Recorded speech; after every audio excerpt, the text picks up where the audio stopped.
مکن غیبت کسی را ای مسلمان، که غیبت میبرد خیر و سخاوت.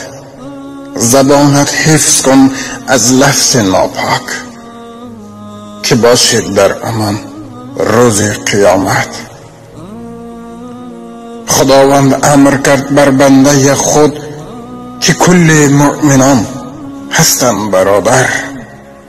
اگر کرده غیبت مؤمنی را، سزایت خواهد روز محشر. ادا کن فرض قرآن رحمان، که از تو دور نگردد نور ایمان. ز غیبت دور باش و شکر بنما، به هر یک لحظه این عمر و این جان. بدان الله با هر صابرین است، مزن داد و فغان بر هر غم خویش. بگو یا رب هدایت کن ما را، که در غفلت نمانیم درز ایمان.